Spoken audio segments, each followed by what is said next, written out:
Hello and welcome to Emma's ESL English. In episode 18 and 19 earlier this week, we talked about the beginning and middle of your email. Today, we're looking at how to finish your email. As I mentioned in episode 18, if you're writing daily to someone, it's common not to have any greeting or simply to write, "Hi Jack," or even just "Jack" at the beginning of your email. And similarly, the end of your email might be nothing. It might be only the company's official signature. It might just be Jane or "Regards, Jane." It's very common, I think, these days for people, as I mentioned in the very first episode, to just say, "Can you send me the project file, Jack?" That's it. That's all you get. If that happens, try not to take it personally. If the person seems to be making no effort at politeness, it's likely to simply mean they're busy and they think you're close enough that it doesn't matter. So take it as a compliment. At the other end, so we're talking back up to Director Smith, we can end with a very traditional ending. Again, a lot of these come from the letter writing experience, although I would say keep it more simple. So for example, we're starting our letter with "Dear Director Smith." We might end with "Sincerely, Jack Johnson." Notice we're not just saying "Sincerely, Jack." If we're emailing Director Johnson, then probably we're going to be more polite about ourselves too. Just Jack is not quite enough information. So probably you put the whole name. Before you get to "Sincerely, Jack Johnson," I would suggest a brief closing statement. Something like, "I look forward to hearing from you," or "I'll be in touch by phone next week." Perhaps, "I'll look forward to our future collaboration." Just a little something before you end. For these high-level emails, don't think too hard. Don't try to decide between, should I say "yours gratefully" or "yours hopefully" or "yours truthfully"? No, don't bother. Just stick to "sincerely" or "yours sincerely." It's the most business appropriate. Just remember to spell it correctly. It's a tricky one to spell. Okay, so let's go to the next level, the mid-level. Again, a closing statement is a good idea. It's really great to have something before you get to "bye." So you can have it match your opening statement. So if you started with, "I hope the business is going well," and you know they started a new business, you might end with, "Best of luck on the new business." It might be related to your next conversation. So you might say, "I'll be in touch before Tuesday," or "I'll finish the proposal and get back to you by next week."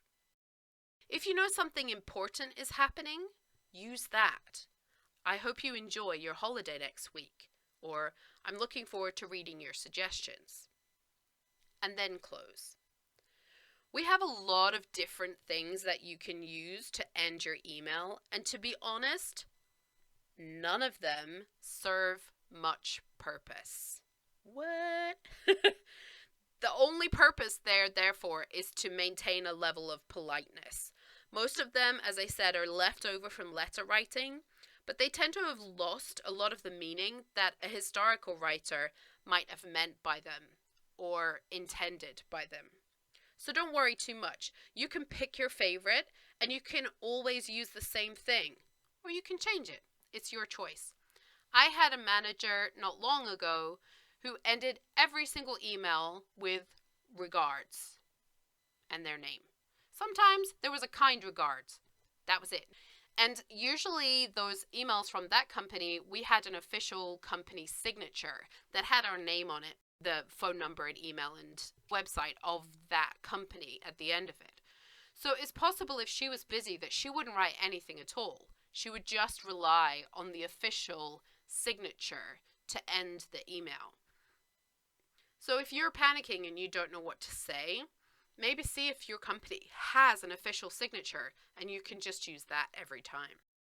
At this level, if we want to have a little more politeness, we can use "regards," "kind regards," best regards, warm regards. They all work and they all mean exactly the same thing, which is pretty much nothing. They're just filling in a politeness space before you write your name. So if you don't know which one, just pick one randomly. Pick kind regards, and you can use that every time, and it's totally okay.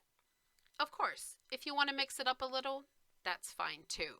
But don't panic if you don't know which one to use. Any of those is fine, and they're all pretty business-like and business appropriate.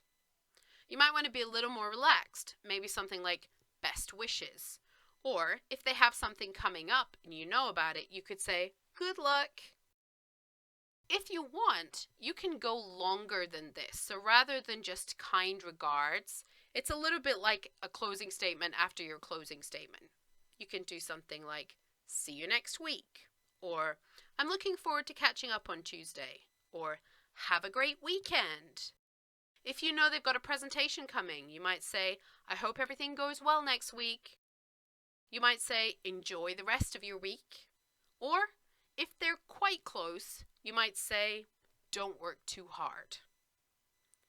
Usually with an exclamation mark after it. That one's kind of a joke answer, so you have to have a bit of a relationship with the person if you want to use that one. So you could just write, see you next week, and then your name, and that's totally acceptable. If you have received an email and you're really confused about the level of the language or the politeness they're using, you can email me. We can talk about it. I hope these 3 sessions have been useful for you. If they've just brought up more questions, that's okay.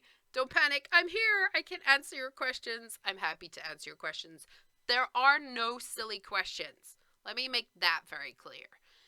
If you think you are asking a silly question, ask it anyway, because I can guarantee somebody else is thinking the same thing. And it's going to help you, right? It's going to make you feel more confident in what you're doing and you won't feel worried about it. So surely it's better to ask me than to feel uncomfortable and worried the whole time. So don't stress out about it. Just send me an email and I will answer the question. And hopefully then you can breathe easy knowing that everything's going to be okay. Okay. If you would like, you can send me an email at emmaseslenglish@gmail.com. And of course, all of this will be written on the blog. So you can go to www.emmaseslenglish.com and find all of this written down there. I hope it's useful. Please share it with your friends if it is. And again, feel free to let me know if you have any questions. I'm happy to revisit this. I'm happy to come back and look at emails again because it's something we have to do every day. It's such a huge part of modern life. So emails, texts, whatever you guys need help with, let me know. I will talk to you soon. Thanks for tuning in. Bye. See you next time.